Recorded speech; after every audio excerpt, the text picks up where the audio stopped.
भजन करो मस्त। एक आप लोग तो वैसे बैठे जैसे लड्डू मुख में हो आप लोगन के। उठाइए सीधे हाथों को, तालियां तो बजा लीजिए ना दरबार में। उठाइए, बिल्कुल दादा लोग भी उठाएंगे, बूढ़े दादा लोग भी उठाएंगे। ताकत आ जाएगी दादाजी। उठाइए सीधे हाथों को।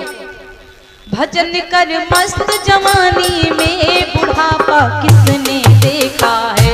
भजन कर मस्त जवानी में बुढ़ापा किसने देखा है।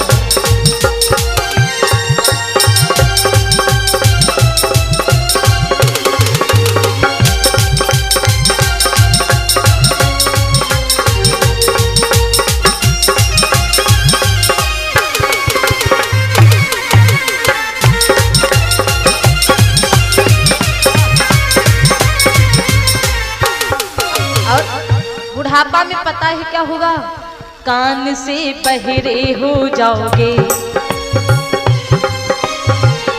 भजन तुम सुन नहीं पाओगे।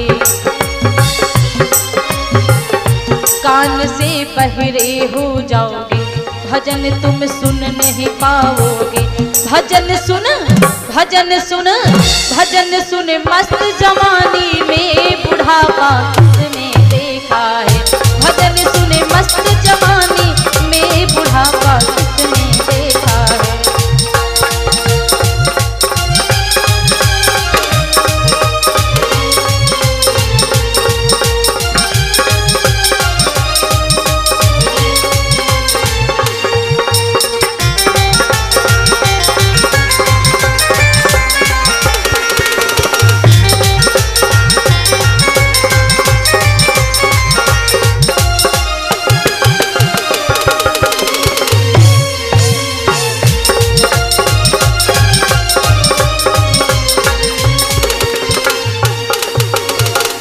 आँख से अंधे हो जाओगे,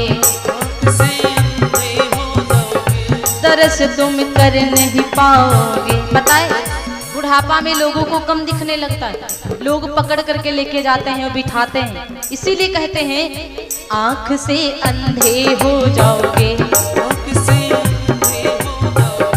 तरस तुम कर नहीं पाओगे। तरस कर तरस कर तरस कर। बोले सावरी सरकार की जय हो, उमापति महादेव की जय हो, सवरिया सेठ की जय। इसीलिए कहते हैं कि भजन कर मस्त जवानी में बुढ़ापा किसने देखा है। बुढ़ापा तो आजकल तो कोई भरोसा ही नहीं है बुढ़ापा का। जब तक जवान है भगवान का भजन करें, बाद में ऊपर वाला ही जाने क्या होगा इस जीवन में।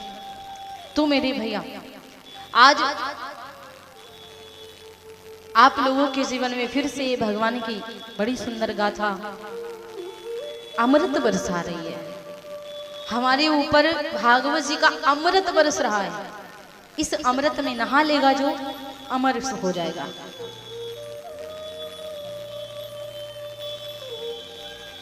तो मेरे भैया कहते हैं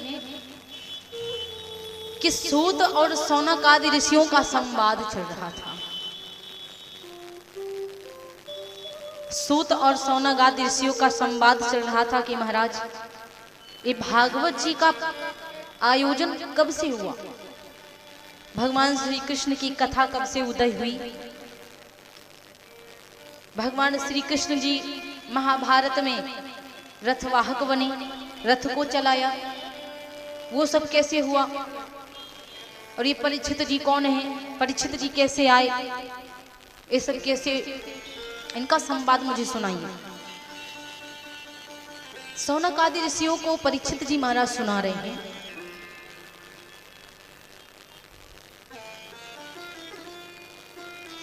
श्री राम श्याम। ये परीक्षित जी की चर्चा सौनक आदि ऋषि और सूत जी में हो रही है।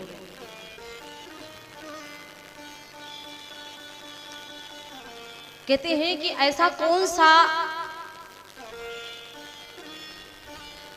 ऐसी कौन सी जीवात्मा है जो भगवान को गर्भ में ही दर्शन कर लिया हो, माँ के गर्भ में ही भगवान के दर्शन हो गए हों। ऐसा कौन है? केवल एक ही है, वो परीक्षित जी महाराज। परीक्षित जी महाराज को गर्भ में ही दर्शन भगवान ने दिया।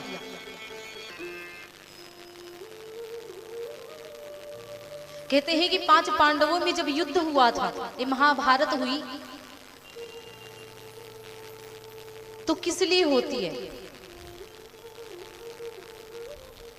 आजकल परिवार में झगड़ा होता है तो किस लिए होता है? परिवार में जब झगड़ा होता है तो जड़ एक ही होती है, या तो जमीन जायदाद का मैटर होता है, या तो घर का बंटवारा, या तो महिलाओं में झगड़ा हो जाता है तो कोई कहता हमारी सिलवट हमारी तरफ नहीं आई, तो कोई कहता हमारा कुकर उनकी तरफ चला गया। यदि देवरानी जेठानी है तो भाइयों में कहीं ना कहीं इतना झगड़ा हो जाता है कि महाभारत का नंबर ही आ जाता है। भाई वही है जो भाई के लिए कलख रखता है, भाई वही है जिसको अपने भाई के लिए प्रेम हो। कहीं कहीं पे भाइयों की वजह से नहीं, मेहरारुओं की वजह से झगड़ा चालू कर दे। यहां पर भी ऐसा ही मैटर हुआ था। एक बार श्री कृष्ण भगवान आए समझाने के लिए। एक बार की बात है कि जो 100 कौरव थे ना, धृतराष्ट्र के बेटा, समझिएगा, धृतराष्ट्र जी के बेटा थे 100 कौरव। दुर्योधन, दुशासन, ये सब 5 पांडव जो थे भाई, इन लोगों में केवल इतना ही बहस हो रहा था, जगह जमीन और अपने हक के लिए झगड़ा हुआ। एक बार श्री कृष्ण भगवान समझाने के लिए आए थे द्वारिकापुरी से। इनके यहाँ विदुर जी काम करते थे, जो दुर्योधन जी हैं ना, धृतराष्ट्र जी जो हैं, उनके यहाँ विदुर महाराज काम करते थे। एक बार विदुर जी गए धृतराष्ट्र जी के पास में, और धृतराष्ट्र जी से कहने लगे कि महाराज, आपके जो 100 बेटा है ना, हर वक्त 5 पांडवों से झगड़ा की लकीरें लिया करते हैं। बस झगड़ा करो, लड़ो लड़ो लड़ो, यही करते रहते हैं। अपने बच्चों को समझा दो, क्योंकि 5 पांडव कम नहीं है, ये 5 हैं, लेकिन 5 तहस नहस कर देंगे, पक्का है। इसीलिए आप ऐसा करिए। आप अंधे हैं तो मानता हूं उनके लिए, आपकी पत्नी तो अंधी नहीं है ना, लेकिन उसने भी आपके प्रेम में, आपके पतिव्रत धर्म में अपनी आंखों पे पट्टी चढ़ा रखी है। गांधारी जी महारानी अपनी आंखों पे पट्टी चढ़ा के रखी है। अरे वो ठीक है कि पति अंधा है तो पत्नी को भी दुनिया नहीं देखना चाहिए, लेकिन जब पता चल जाए कि हमारे बच्चे गलत कर रहे हैं तो फिर जानबूझकर अंधी भी नहीं बनना चाहिए, वरना फिर महाभारत ही होगी। यदि पिता को पता है कि मेरे बच्चे गलत कर रहे हैं तो फिर जानबूझकर आप उनकी गलतियों को इग्नोर मत करो। यदि जान गए हो कि मेरा बेटा गलत कर रहा है तो फिर समझाओ। यदि लापरवाही करोगे तो फिर गलत ही हो जाएगा। धृतराष्ट्र जी कह रहे थे विदुर जी से कि आपने देखा है मेरे बच्चों को? हाँ। विदुर जी ने कहा आपके लड़के हर वक्त लड़ाई लिया करते, मोल लिया करते लड़ाई 5 पांडवों से, इनको समझा दो। तब तक के दुर्योधन आ ही गया। दुर्योधन चिल्ला करके विदुर जी के हाथ को पकड़ा, घसीट करके बाहर फेंक दिया। कहा मेरी खाते हो, इसके बाद मेरी बुराई भी करते हो? ए तुमको किसने हक दे दिया मेरी बुराई करने के लिए? वो भी मेरे पिता से तुम कह रहे हो हमारी गलती है? अरे 5 पांडवों की गलती नहीं है क्या? जाकर के उन लोगों को सिखाओ। आज के बाद मैंने तुमको मंत्री रखा, मैंने तुमको खाने को दिया, मैंने तुम्हें सब कुछ दिया, और तुम मेरे पिता को बहका रहे हो। जाकर के बता दो, और तुमसे मैं बता दूं कि कभी मेरे महल में, कभी मेरे देहरी के इस पार अपना चरण भी मत रखो।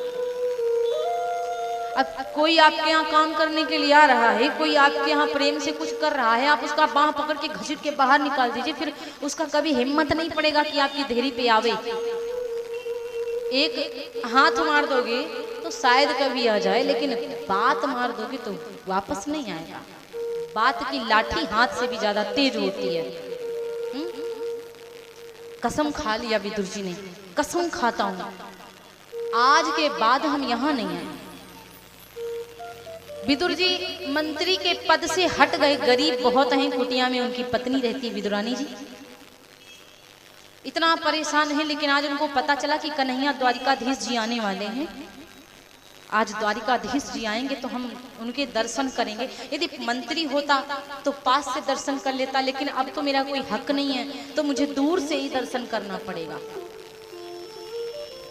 लेकिन कोई बात नहीं है, आज कन्हैया की झांकी निकल रही है, आज कन्हैया जी आ रहे। इतना भीड़ है लोगों की, इतना भीड़ है, इतना भीड़ है कि कन्हैया के आसपास पता नहीं कितनी भीड़, कितना फूलों की वर्षा हो रही है। भगवान किसी को नहीं देख रहे। आज विदुर काका बड़ी दूर खड़े थे और विदुर काका के ऊपर कृष्ण की नजर गई तो विदुर काका की आंखों से अश्रुपात होने लगा। विदुर जी इतना रोते हैं, इतना रोते। जब कन्हैया ने विदुर को देखा, विदुर जी ने कन्हैया को देखा, आज लाखों की भीड़ में भगवान भक्त को पहचान गए। लाखों की भीड़ में भगवान की नजर भक्त के ऊपर गई। दुर्योधन के यहाँ भगवान पहुंचे, बातें हुई, भगवान जी पास बैठे थे। दुर्योधन से कहा, दुर्योधन आप जमीन जायदाद के लिए झगड़ा करते हैं, 5 पांडव हैं, उनकी जमीन आप उनको दे दीजिए, किसी का हिस्सा क्यों लेते हो। दुर्योधन बड़ा तमक करके खड़ा हो गया तुरंत। कन्हैया एक भी रत्ती भर इनको मैं जमीन नहीं दूंगा। यदि ये मुझसे जमीन चाहते हैं 5 पांडव तो मुझसे युद्ध करें, जब तक युद्ध नहीं करेंगे जमीन नहीं पाएंगे। भगवान कृष्ण को क्रोध आया, अरे दुर्योधन मैं तुमसे प्रेम से बात कर रहा हूं, तुम मेरे सर के ऊपर तांडव करने के लिए खड़े हो गए। तुमको तनिक भी सहूर नहीं है बात करने की। तुमने अभी केवल युद्ध का नाम सुना है लेकिन युद्ध देखा नहीं है। तुमने ये नहीं सुना, तुम्हारी माँ ने ये तुमको नहीं बताया कि युद्ध में कितनी महिलाएं विधवा हो जाती हैं। तुम्हारे पिता धृतराष्ट्र ने ये नहीं बताया कि युद्ध में कितनी महिलाएं विधवा होती और कितने बच्चों के माथ के ऊपर से उनके बाप का साया हट जाता है। युद्ध की बात करते हो। अरे मैं युद्ध को समझाने, युद्ध को संभालने, युद्ध को खत्म करने के लिए कि युद्ध ना हो। युद्ध की बात करोगे मैं आर्डर दूंगा 5 पांडवों को युद्ध होए। माखन मिश्री लेने, इधर काकी क्या करती है, विचार करी गोबर लेके आऊं, गाय का लेपन कर देती हूँ। काकी गाय का गोबर लाई, लेपन करती है, पीढ़ा डालती है, सीधा नहीं वो भी उल्टा, चौकी डालती है, सीधी नहीं उल्टी डालती है। सोच रही थी गोबर में हाथ लथपथ हैं, ऐसा करती हूँ मैं पहले नहा के आती हूँ। वो नहाने चली गई, तब तक द्वार पे कन्हैया तो आ गए। कन्हैया ने ऐसे जंजीर को खटखटाया, काकी कोई है क्या अंदर। काकी कह रहे लो अब तो आ गए कन्हैया जी, अभी आ गए। अरे मैं तो नहा भी नहीं पाई, ये अभी ये आ गए। जल्दी जल्दी बताओ, गीले कपड़ों में गई, कुंडी को खोला, देखा लाला खड़ा हुआ है। हाय, आज लाला आगे उनको देख के मनमुग्ध हो गई। चौकी उठाई, जल्दी जल्दी उल्टा डाल दी। कन्हैया आ जाओ, बैठो बैठो, अभी तुम्हारी काका आते हैं। उल्टी चौकी पे गए, कन्हैया जी बैठी हुई हैं। काकी गई, ऐसे गाले में हाथ लगा के देख रही लाला को। फिर विचार करी लाला तो अभी ऐसे ही बैठा हुआ है, ऐसा करती हूँ कुछ खाने को दे दूं, तब तक इसके काका आ जाएंगे। 1 मिनट कन्हैया मैं अभी आती हूँ। हाँ, अंदर गई, थाल में केला को लेके आई। कन्हैया जी बैठे हुए, कुछ खाओगे कन्हैया? अच्छा ठीक है, मैं तुमको अपने हाथ में आज केला खिलाऊंगी। कन्हैया इतना मगन है, क्या प्रेम है माँ का। केला को छील करके छिकला पकड़ा दी, खाओ ना। कन्हैया बड़े प्यार से छिकले को लेते हैं, जैसे छिलका को लिया ना, कन्हैया छिलका खाने लगे। थाल में केला को मैया अलग रख रही है, जितने केला थे सारे छिलका कन्हैया को खिला दिया, केला सारे बाहर। काका जी आए तो काकी कह रही है, अरे लाला तुम्हारे काका जी आ गए। तो विदुर काका कहते कुछ खाया? कन्हैया को दिया कुछ? बोली हाँ स्वामी, आपको पता नहीं है, अरे देखो देखो वो कन्हैया ना मेरा कितने केला खाए। और जैसे काका ने देखा माथ पकड़ लिया, सत्यानाश क्या कर दिया, सारी घोर बेइज्जती करा दी। विदुरानी जी कहती क्या हुआ? बोले तुम कह रही हो क्या हुआ? अरे देखो केला बाहर रखी हो, छिकला सब खिला दी। विदुरानी काकी ने जैसे देखा कि छिलका कन्हैया खा गए, एको बार नहीं कहा कि काकी हमको छिलका खिला रही हो, सारे छिलका खा गए। काकी कहती कन्हैया तुमको याद है तुमने सारे छिलके खा लिए, केला सब रखे।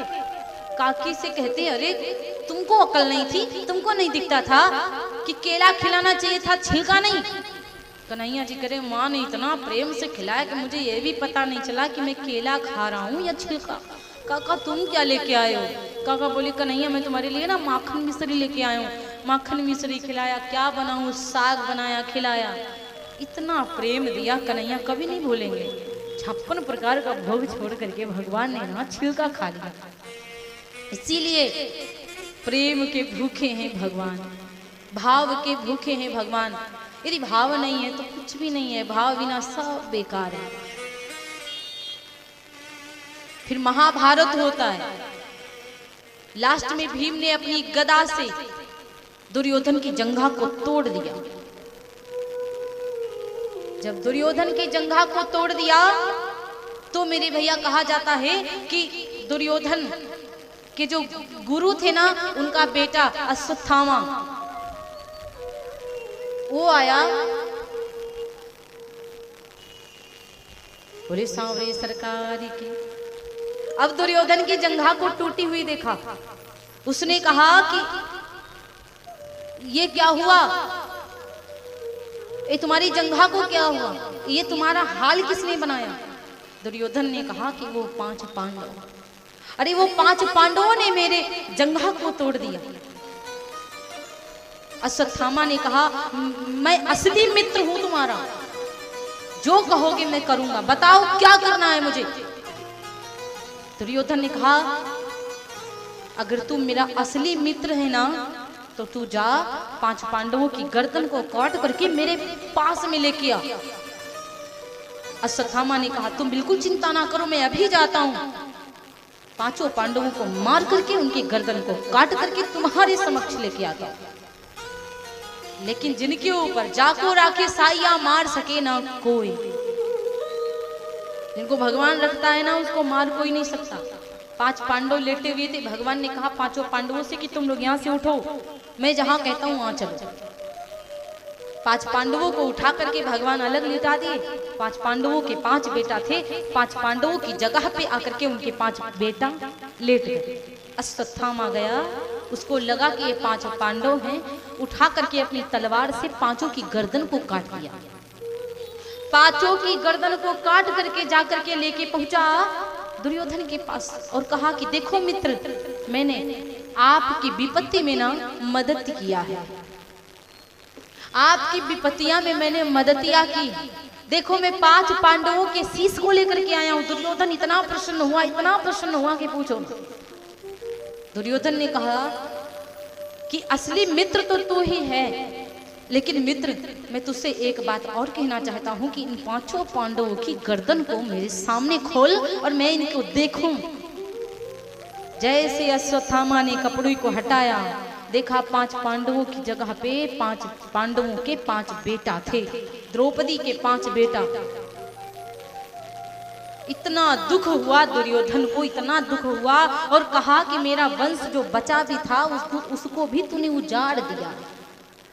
एकदम से दुख हुआ क्योंकि दुर्योधन को श्राप था, एकदम से इसको सुख होगा और एकदम से इसको दुख होगा, तभी इसके प्राण जाएंगे। इसको प्रसन्नता तब हुई जब इसको लगा कि 5 पांडव मारे गए, और इसको दुख तब हुआ जब शीशों को देखता है कि ये 5 पांडव की जगह पे द्रौपदी के 5 बेटा एकदम से मार गया।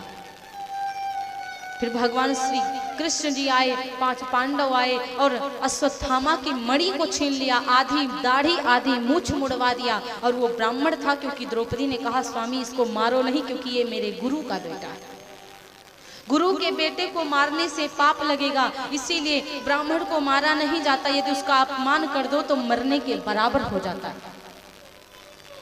इतना अपमान कर दिया, अश्वत्थामा को समझ नहीं आया कि मैं क्या करूं। सोच रहा था कि अपमान की जगह यदि मेरी मृत्यु हो जाती तो अच्छा रहता, यदि मैं मर जाता तो अच्छा रहता। इन्होंने जैसे मेरा अपमान किया, मैं कसम खाता हूं कि इनके वंश को नष्ट कर दूंगा। 5 पांडवों के जो पुत्र थे अभिमन्यु, अभिमन्यु की जो पत्नी थी जिनका नाम है उत्तरा, उत्तरा जो गर्भवती थी 3 महीने की। आज ये दुष्ट अश्वत्थामा विचार कर रहा है कि मैं इसके गर्भ को नष्ट कर दूंगा तो इसका वंश बिल्कुल खत्म हो जाएगा। ब्रह्मास्त्र को छोड़ दिया उत्तरा के गर्भ में। उत्तरा के गर्भ में पीड़ा प्रारंभ हो गई। उत्तरा ने चिल्लाया, प्रभु कृष्ण कन्हैया मेरी जान बचाओ, मेरे पुत्र को बचाओ, मेरे कुल के दीपक को बचाओ। भगवान कन्हैया दौड़ करके आए और कहने लगे, बेटी उत्तरा तुम मुझे अपने बेटे के समान देखो, अपने बेटे की नजर से देखो, मैं तुम्हारा गर्भ बचाऊंगा। भगवान उसके गर्भ में प्रवेश कर गए। केवल ऐसे परीक्षित जी महाराज हैं जिनको भगवान ने गर्भ में ही दर्शन दिया। परीक्षित जी महाराज गर्भ में प्रवेश, भगवान श्री कृष्ण जी गर्भ में प्रवेश करके उत्तरा के उस जीव को बचाया, उन्हीं का जन्म हुआ तो नाम पड़ा परीक्षित। बोलिए परीक्षित जी महाराज की।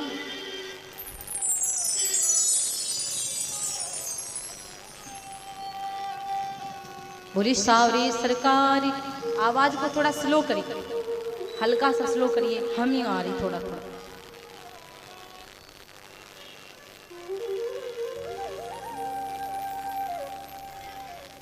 आज महाराज परीक्षित जी का प्राकट्य होता है। धीरे धीरे महाराज परीक्षित जी बड़े होते हैं और जब महाराज परीक्षित जी बड़े हुए, राजा बना दिए गए, तो कहा जाता है कि परीक्षित जी के सभा में, परीक्षित जी के राज्य में कभी किसी को तकलीफ नहीं होती है। परीक्षित जी की सभा में सब बहुत प्रसन्न रहते हैं, बहुत सुखी रहते हैं। संत तो इतना प्रसन्न रहते कि पूछो ना। संतों की सेवा करने के लिए जाते हैं तो संत परीक्षित जी को सेवा करने नहीं देते। जब सेवा नहीं करने देते तो भिखारी का रूप बनाते हैं, भिखारी बनकर जाते हैं कि पहचान ना पाए, तब जाकर सेवा करते हैं। एक बार की बात है, एक बार की बात है, परीक्षित जी महाराज जंगल को जा रहे थे। जब जंगल में भ्रमण करते करते आगे को बढ़ रहे थे तो वहां पर देखा क्या, एक बहुत अजीब नजारा था, अद्भुत। वो एक अद्भुत नजारा था। परीक्षित जी की निगाह कहां पर पहुंची? एक पग चलत, एक पग से परीक्षित जी की आंखों ने देखा सामने एक पग चलत प्रसभ अतिरीना, एक पग चलत प्रसभ अतिरीना, रोवत धेनु लखी छबीरा, एक पग चलत प्रसभ अतिरीना, एक पग चलत।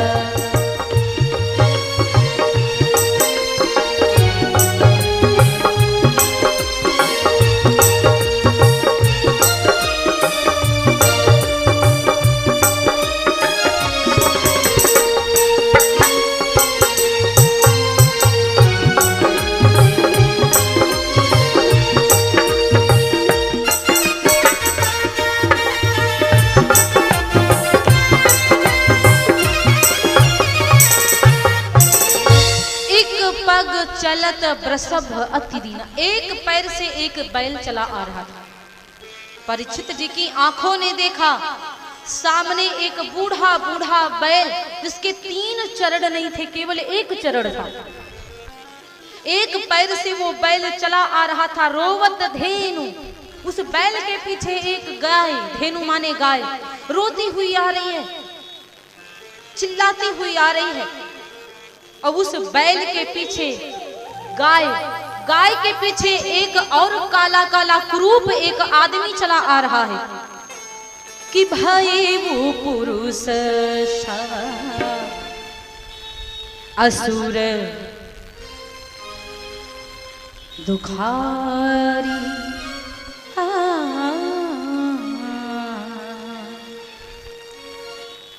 बैल के पीछे एक काला कुरूप आदमी। परीक्षित जी ने जैसे देखा मेरे भैया, परीक्षित जी ने चिल्ला करके कहा कि कहि पल सपल बात दुखारी, प्रसभ गाये सर गिरा उचारी हो।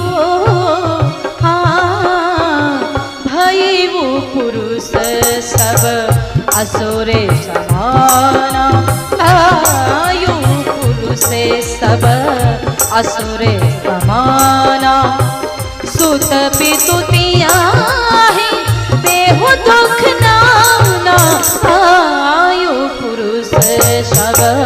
असुर समाना भाई।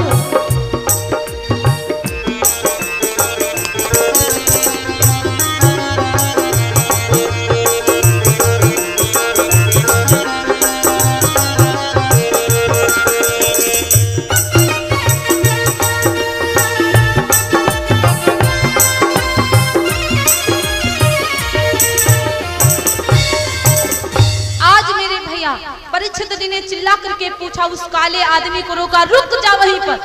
कौन है तू? बैल को परेशान कर रहा है, गैया को परेशान कर रहा है। अरे कौन है तू? काला कुरूप आदमी। पता है वो गाय जो है ना वो भागती चली जा रही है, बैल भागता चला जा रहा है। काला कुरूप आदमी मोटा मोटा हाथ में डंडा लेकर के मूसल ऐसा मारता है बैल के ऊपर कि लड़खड़ा जाता है। एकदम से बैल लड़खड़ाया। परीक्षित जी ने डांट करके वहीं पर खड़ा कर दिया और पूछने लगे माता से, गैया माता से कि कौन है आप परेशान हैं, दुबली पतली, पेट में कुछ भी नहीं, सारे पंजर दिख रहे हैं, आपके पीछे जो बैल है ये कौन है माता? परेशान नहीं करता, गऊ की सेवा होती है, और तू मेरे राज्य में गऊ को ही परेशान कर रहा है, धर्म को परेशान कर रहा है, धर्म को तू भगा रहा है। जैसे इतनी बात कलयुग सुनता है, कलयुग क्या करता है कि भूपति रुख अवलोक कली कंप गात भय भीत। कलयुग महाराज परीक्षित को देखकर कंपित होने लगा, कांपने लगा, घबरा गया। चरण पकड़ी परिलुकुटी इव बिनती कीन्ह विनीत। राजा के तीखे रुख को देखकर कलयुग भयभीत होकर के कांपने लगा। चरण को पकड़ करके विनती करने लगा, दंडवत किया और कहा, महाराज मेरी बारी आई है सो मुझे मत भगाओ, आप जहां कहोगे मैं वहां पे रहूंगा, आप जहां कहेंगे मैं वहीं पे रहूंगा। परीक्षित जी ने कहा, मैं जहां बताऊं वहीं पे तेरा निवास होगा कलयुग, मेरे बताए हुए स्थान पर जा वरना तेरी मौत आ गई है और तू यहां से भाग जाएगा। कलयुग ने कहा, महाराज एक बार बता दो कि मैं कहां जाऊं। परीक्षित जी ने कहा, सुन मेरी बात कि जुआ असत्य निसार सोना, जुआ असत्य निसार सोना।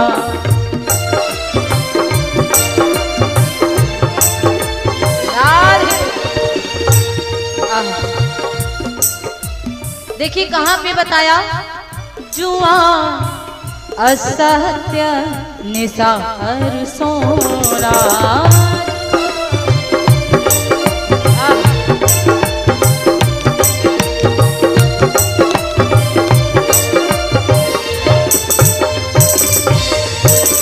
कि जुआ सत्य निसार सोना,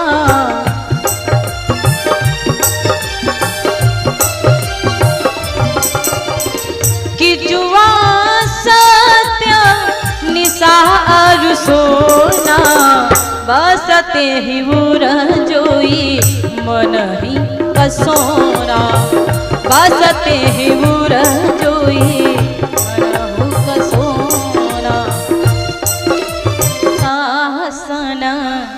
कलयुग पाए नयन शासन, नयन शासन कलयुग पाए।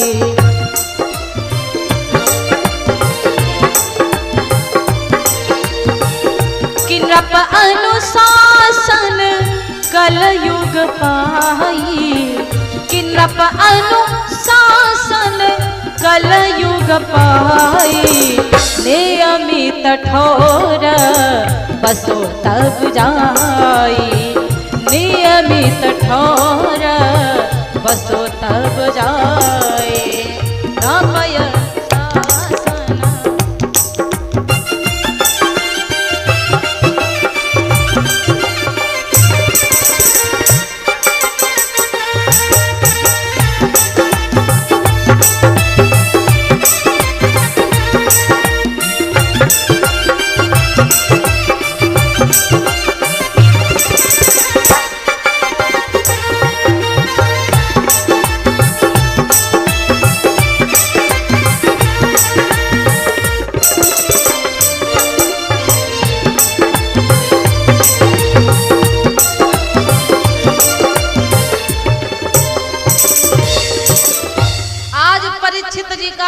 शासन पाकर कलयुग अपनी अपनी जगह, कलयुग उसी जगह पर चला गया। लेकिन खास बात एमी कली बसी निज पाव पसारा, व्यापी रहा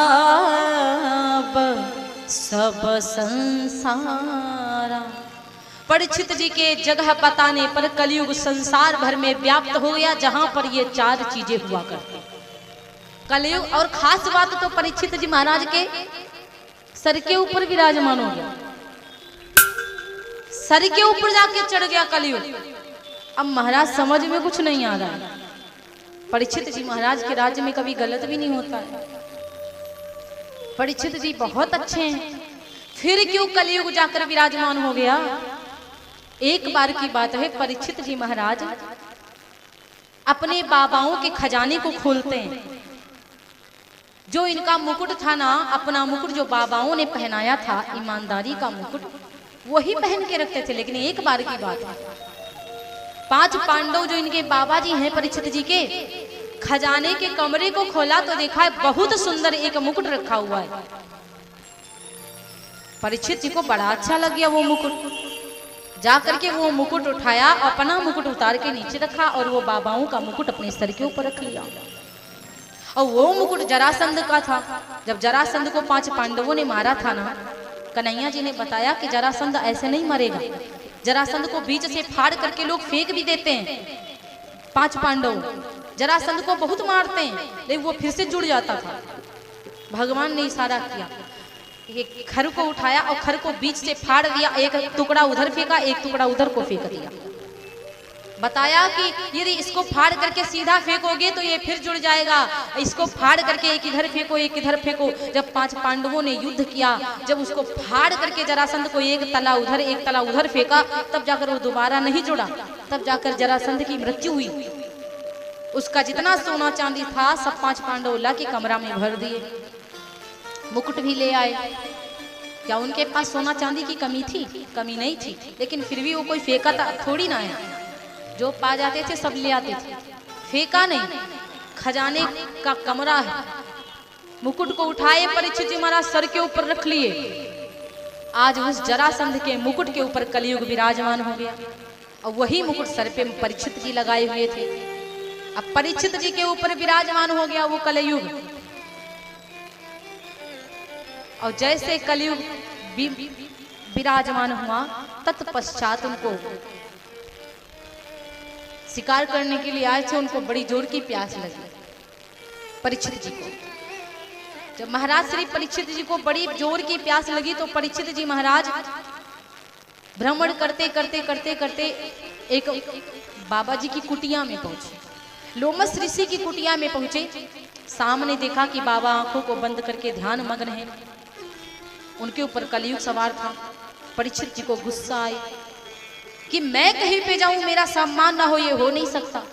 और ये बाबा इनकी कुटिया में मैं आया हूं, मुझे प्यास लगी हुई है। आंखें खोलने के बजाय, मेरा सम्मान करने के बजाय आंखों को बंद करके ये बाबा बैठे हुए हैं। और इतना क्रोध आया परीक्षित जी महाराज को, इतना क्रोध आया मेरे भैया की कहते हैं कि उसी जगह पे मृतक सर्प पड़ा हुआ था।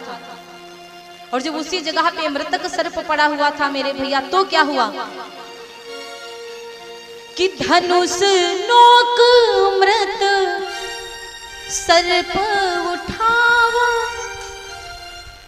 कौतुक लगी ऋषि उर लटकावा। कौतुक लगी उर ऋषि लटकावा कि धनुष नोक मृत सर्प उठावा। धनुष नोक मृत सर्प उठावा, कौतुक लगी ऋषि उर पहनावा। कौतुक लगी ऋषि उर पहनावा।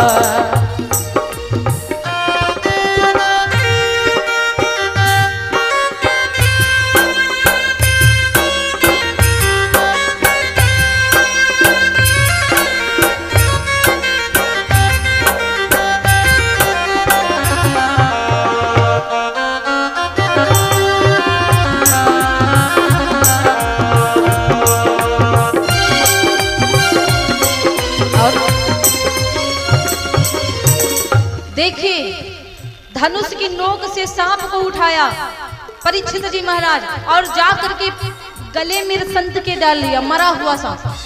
जब मरे हुए सांप को बाबा के गले में डाल दिया, और ये सब काम कौन कर रहा है? ये परीक्षित जी नहीं कर रहे हैं, उनके ऊपर सवार कलयुग करवा रहा है। अस समरथ कहा कलि बोरावा,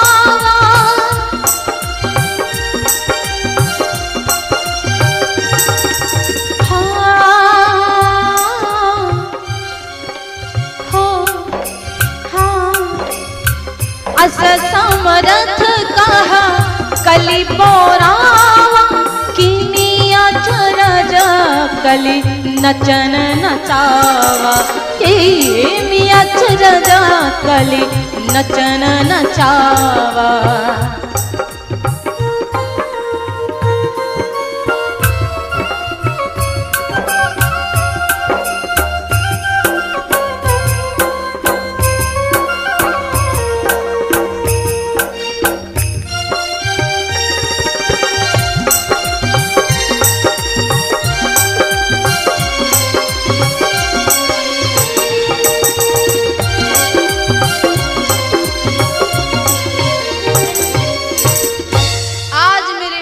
कलयुग ने परीक्षित जी को नाच नचा दिया।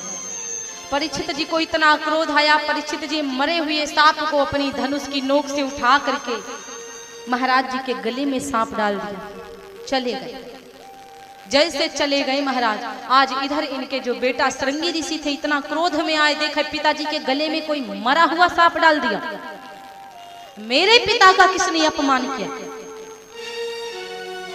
मेरे पिता का अपमान करने वाले को मैं छोड़ूंगा नहीं।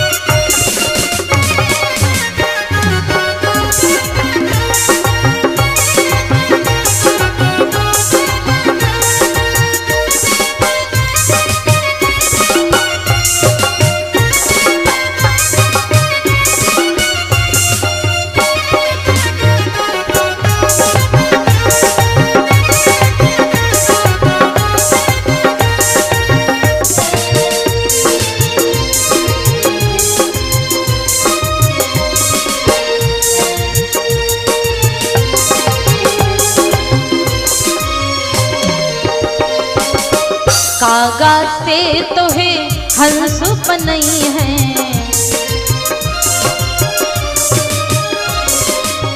कागा से तो है हंस बनई है, हंस बनई है, हाँ हंस बनई है। कागा, कागा माने कौआ, कौआ से तो हंस बनई है, कितनी बढ़िया बात है। कागा से तो है हंस बनई है,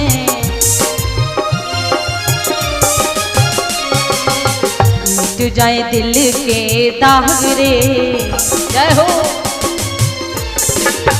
मिट जाए उड़ के दाग रे, तोरी बढ़िया बनेगी संतन के संग लाग रे, तोरी बढ़िया बनेगी संतन के संग।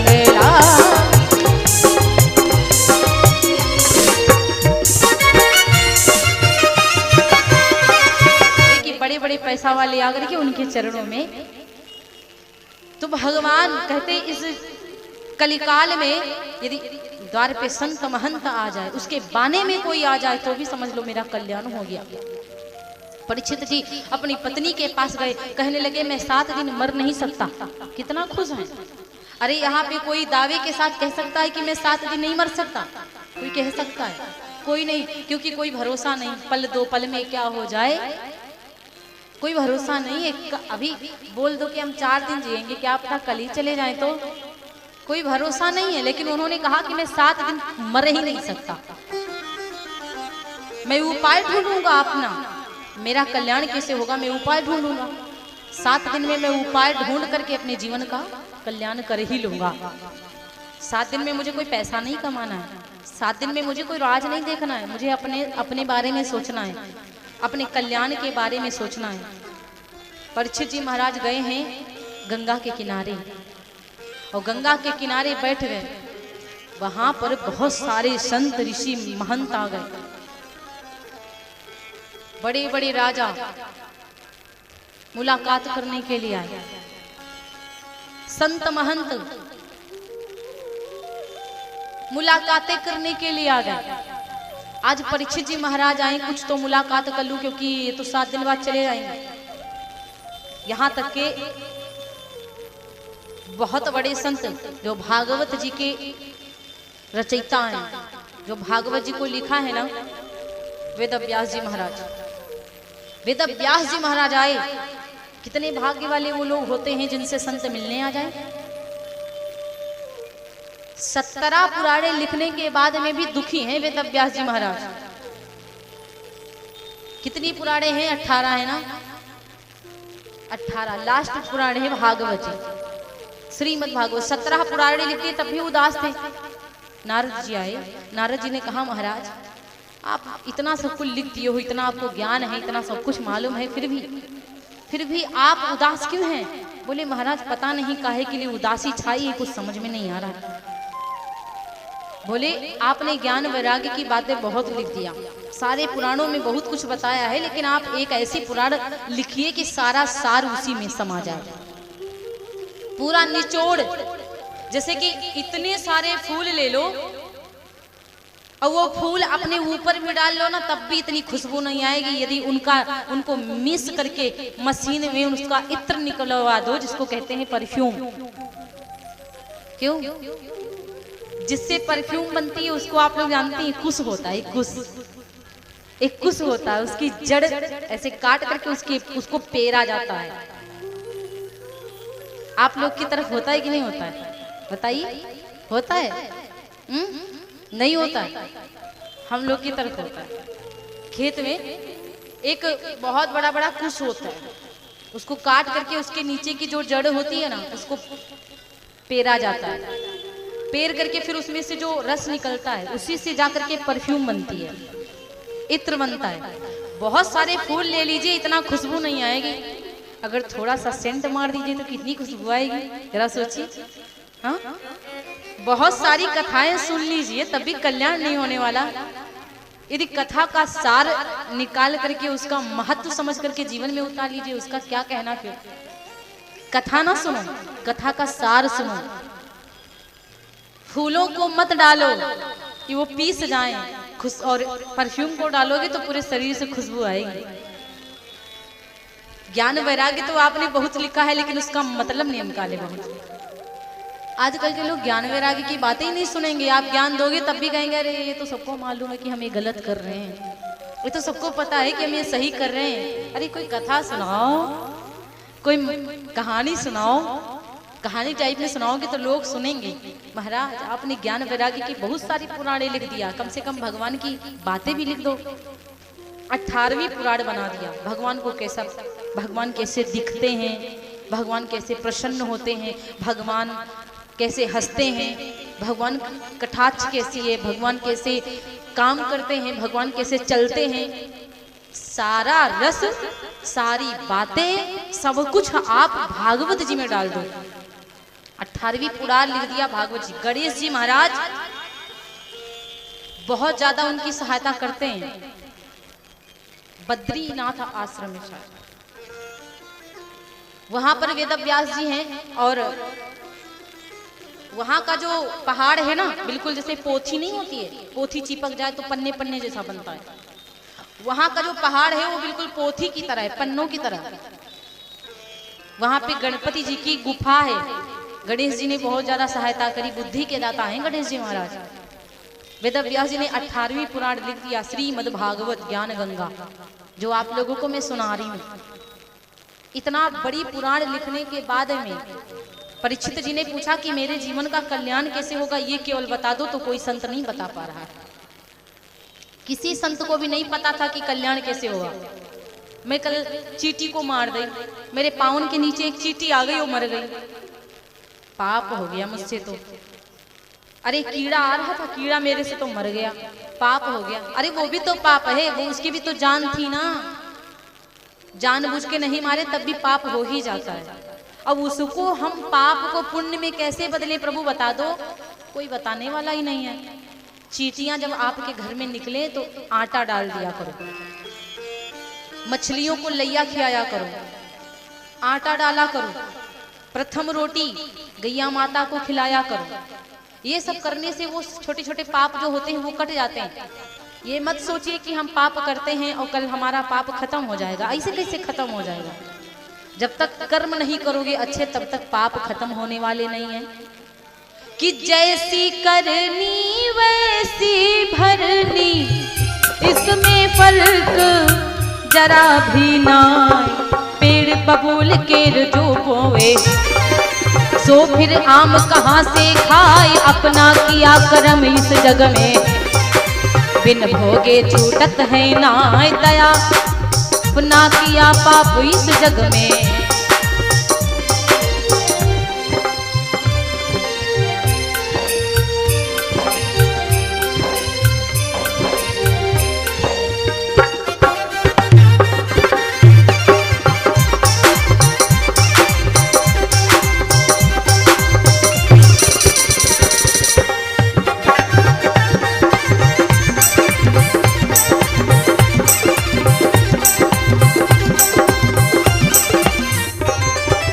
अपना किया पाप इस जग में बिन भोगे छूटत है ना। दगा किसी का सगा नहीं है, जिसका पाप उसी को खाए। पाप बड़ेरी से कोहरावे, हत्या साथ जलम ना जाए। पाप बड़ेरी से कोहरावे, हत्या साथ जलम ना जाए, हत्या साथ जलम ना जाए। सच कहूँ तो इस जगत में उसको जीना गया। दुख आए फिर भी प्रसन्न रहे तो समझ लो असली सुखी वही है। दुख आए वो भी प्रसन्न रहे, असली सुखी वही है। आज परीक्षित जी महाराज गंगा के किनारे विराजमान हैं। परीक्षित जी के सामने बहुत सारे संत विराजमान हैं, लेकिन निष्कर्ष कोई नहीं निकाल पाया कि 7 दिन में क्या करें जो परीक्षित जी की मुक्ति हो जाए।